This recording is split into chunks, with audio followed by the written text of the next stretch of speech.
सर्वप्रथम सर्वांना नमस्कार. दिलगिरी व्यक्त करतो की तालुक्याची एक कोर कमिटीची बैठक चालू होती आणि उशीर झाला. नेहमीच आम्हाला सहकार्य करत असता. आज पत्रकार परिषद बोलवण्याचा उद्दिष्ट असा आहे की 4 जानेवारी 2024 रोजी आमचे नेते आमदार प्रशांतदादा ठाकूर यांच्या नेतृत्वाखाली युनिकेम कंपनीवरती गेट बंद आंदोलन करण्यात येणार आहे. खरंच याची पार्श्वभूमी आपल्या सर्वांना माहीत आहेच, परंतु येथील जे खासदार आहेत ते खासदार आता दिल्लीतून गल्लीत लक्ष टाकतात हे तुम्हाला माहीत आहेच, परंतु तिथे स्थानिक भूमिपुत्रांवरती ते वारंवार अन्याय करताना दिसत आहेत. युनिकेम कंपनीने तिथल्या स्थानिक भूमिपुत्र असणाऱ्या साई श्रद्धा एंटरप्राइजेस त्या कंपनीला वर्क ऑर्डर दिली आहे. ही वर्क ऑर्डर दिल्यानंतर 1 महिना या कंपनीने काम केल्यानंतर कंपनी प्रशासनाचं असं म्हणणं आहे की तिथे स्थानिक खासदारांनी आम्हाला फोन करून धमकी देऊन काम बंद करायला सांगितलेलं आहे. खरं तर मागच्या वेळी त्यांच्याच कार्यकर्त्यांनी त्याच कंपनीने CSR कुठल्या तालुक्यात, जिल्ह्याच्या बाहेर, तालुक्याच्या बाहेर कसा नेला गेला याचं त्यांच्याच कार्यकर्त्यांनी आपल्याला सांगितलेलं आहे. परंतु हे खासदार आता अशा पद्धतीने वागत आहेत की तिथल्या स्थानिक भूमिपुत्रांनी कामच करू नये का? बरं, काम तो त्यांच्या कार्यकर्त्याचा देखील नाही. एखादा कॉन्ट्रॅक्टर ब्लॅकलिस्ट मध्ये जातो GST मुळे आणि त्याचा काम जर तिथल्या स्थानिक लोकांना दिल्यानंतर पण यांच्या मनामध्ये पोटशोल येत असेल तर मला वाटतं मग खासदारांनी स्वतःच ती कंपनी टाकून घ्यायची स्वतःच्या नावावरती. आज तुम्हाला माहित असेल महाड सारख्या MIDC मध्ये ऍडिशनल एक्स्ट्रा कंपन्या वाढत आहेत. या ठिकाणी 40-50 कंपन्या होत्या आणि अशाच राजकीय दबावापोटी कंपन्या वैतागून आज 40-50च्या 25 कंपन्या झाल्यात. याला जबाबदार कोण? कंपनीवर नेहमी दबावशाही लाव द्यायचं, कंपनीवरती मग वेगवेगळ्या गोष्टी दबाव आणून त्यांच्याच कार्यकर्त्यांनाच, आता कार्यकर्त्यांचे पण त्यांच्या कामात तेच लोक घेत चाललेले आहेत. तुम्हाला माहित असेल 3 नवीन कंपन्या येत होत्या आपल्या MIDC मध्ये. त्या कंपन्या परत जायला जबाबदार कोण हे तुम्हाला सगळ्यांना काही सांगण्याची मी आवश्यकता नाहीये. आमचा लढा आहे की तिथे स्थानिक भूमिपुत्र असतील, तिथले कॉन्ट्रॅक्टचे कामगार असतील, तिथले कामगार असतील. गेल्या 4 वर्षापूर्वी त्या कामगारवरती अन्याय झाला होता आणि ही जी कंपनी तिथल्या स्थानिक लोकांना काम दिल्यानंतर आज खासदारांचं ऐकून जर आमचं काम बंद करत असेल तर या कंपनीचा मग तुम्हाला अपघात माहित असेल, तिथला प्रदूषणचा विषय माहित असेल, तिथल्या कामगार होणारे आतमधले जे अत्याचार आहेत ते देखील आपल्याला ज्ञात आहेत. आणि मग अशी कंपनी जर खासदारांचं ऐकून तिथल्या स्थानिकावर अन्याय करत असेल तर आदरणीय आमदार प्रशांतदादा ठाकूर त्या कार्यकर्त्यांच्या, त्या स्थानिकांच्या पाठीशी उभे आहेत आणि त्यासाठी त्यांनी 4 जानेवारी 2024 रोजी गेट बंद आंदोलन करण्याचा निर्धार केलेला आहे. आणि याची माहिती आपल्याला इत्थंभूत माहिती असावी म्हणून मी आज ही पत्रकार परिषद बोलवलेली आहे. खरं तर खासदार MIDC तर आहेतच, परंतु राफ्टिंगचा विषय असेल, पर्यटनाचा विषय असेल, वेगवेगळे गोष्टी आहेत त्यामध्ये पण दिसतात. आता नगरपालिकेमध्ये चालण्याचे पैसे कोण घेतात? ठीक आहे, पाहायला त्या गार्डनचा जर वापर करत असते, त्या घसरगुंडीचा वापर करतात ते म्हणून 20 रुपये लावलेत, पण चालण्यासाठी जर पैसे घेत असतील तर त्यासाठी देखील आम्ही आंदोलन करणार. त्याचं आम्ही पत्रक देखील नगरपालिकेला देणार आहोत, कारण चालण्याचे पैसे आम्ही कदापि सहन करणार नाही.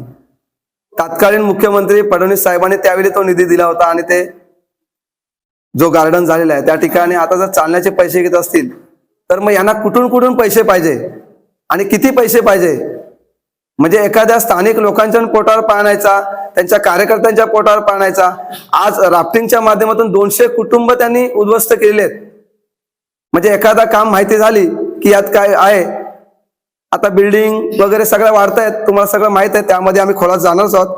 परंतु आता हे तुर्तास युनिकेम कंपनीने जे कंपनीचं प्रशासन आहे ते प्रशासन सांगतंय की खासदारांनी आम्हाला फोन करून तुमचं काम थांबवायला सांगितलेलं आहे. 1 महिना काम केल्यानंतर जो बिल देत नसतील तर मग कंपनीच्या विरोधात आम्हाला हा नाईलाज असतो, हा आम्हाला आंदोलनाचा पवित्रा घ्यावा लागतोय.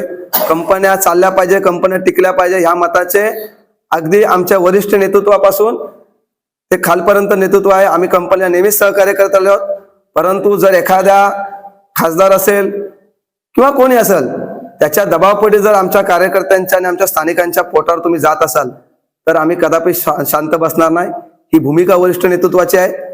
आज भाजपशी हात मिळवणूक करून त्याने आश्रय घेतलेला आहे आणि तो आश्रय घेत असताना जर त्याच कार्यकर्त्यावर जर ते अन्याय करत असतील तर ते देखील आम्ही वरिष्ठ नेतृत्वाला त्याची कल्पना देणार आहोत. या आंदोलनाच्या माध्यमातून त्यांना माहिती होईलच. परंतु वारंवार केंद्रातून निधी आणायचा, राज्यातून निधी आणायचा आणि तो निधी मीच आणलाय असं लोकांना भासवायचं. आज बरेच निधी आणलेले आहेत पण ते काही फक्त तटकरीने आणले नाही आहेत. त्यामध्ये सगळ्या पूर्ण आमच्या सरकारचा हात आहे आणि त्यामुळं आता अदानीचा प्रोजेक्ट आहे त्याला देखील मीच सगळं करतोय असा विषय नाही आहे. यासाठी आम्ही पुढे बोलूच. परंतु आजची जी पत्रकार परिषद आहे ती 4 जानेवारी 2024 रोजी जो आम्ही गेट बंद आंदोलन करणार आहोत, कंपनी देखील याची नोंद घेतली पाहिजे आणि मग पुढे जो काही संघर्ष होईल त्याला आम्ही सामोरे जायला तयार आहोत. परंतु पुन्हा एकदा सांगतो की कंपन्या टिकल्या पाहिजे, परंतु कंपन्या 40-50 वरून 20 वर आल्या याला जबाबदार कोण याची देखील माहिती नागरिकांना आहेच. परंतु आज महाड सारख्या MIDC मध्ये कंपन्या वाढतात आणि इथे कंपन्या मात्र बंद होत चाललेल्या आहेत. आज त्याच युनिकॉम मधनं बराच CSR खासदारांनीच नेलाय. तिथले स्थानिक आमदार आमचे आहेत, परंतु आमच्या आमदारांनी कधी असा कंपन्यांना त्रास दिला नाही. आमच्या पक्षाने कधी कुठल्या कंपन्यांना त्रास दिला नाही. बघा, आम्ही जरी सत्तेत असलो तरी संघर्ष आमचा 5वीला पुजलेला आहे.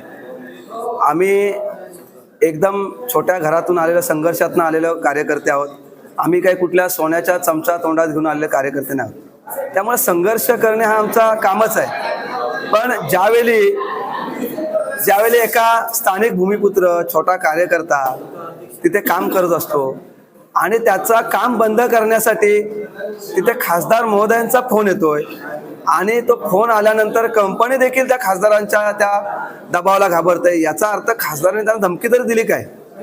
आणि ती धमकी जर अशा पद्धतीची असेल की आमचं काम बंद होत असेल तर आम्हाला संघर्ष आणि आंदोलन करण्याचे पर्याय काय? तुम्हाला मी मगाशीच दाखवली, आम्हाला वर्क ऑर्डर कंपनीने स्वतःहून दिली होती. कंपनीने आम्हाला सेवा करण्याची संधी दिली, मदतीचा हात मागितला, आम्हाला काही कामगार हवे आहेत आणि ते कामगार आम्ही त्यांना 1 महिना पुरवले. आम्हाला त्यांनी वर्क ऑर्डर दिली आणि ती वर्क ऑर्डर खासदारांनी फोन करून थांबवली आणि कंपनीने देखील काम थांबवला. हा दबाव नाही तर काय झालं? बघा, मी तेच सांगतोय तुम्हाला पुन्हा एकदा, भारतीय जनता पार्टी रायगडचा खासदार हा भाजपचाच व्हावा यासाठी गेले दीड वर्ष काम करत आहेत.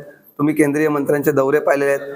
आम्ही सगळे कार्यकर्ते हे मेहनत घेताना पाहिलेत की खासदार हा कमळ आणि भारतीय जनता पार्टीचाच व्हावा आणि ही मागणी खालच्या कार्यकर्त्यापासून त्या अगदी प्रदेशाध्यक्षांपर्यंत आहे. तुम्ही अलिबागची प्रदेशाध्यक्षांची सभा पाहिली असेल, त्या सभेमध्ये देखील प्रदेशाध्यक्षांनी वक्तव्य केलंय आणि कार्यकर्त्यांची भावना आहे आणि ही भावना आम्ही वरच्या नेतृत्वाला वारंवार सांगत आहोत आणि त्यामुळे हा इथे भारतीय जनता पार्टीचाच खासदाराचा उमेदवार असणार आहे.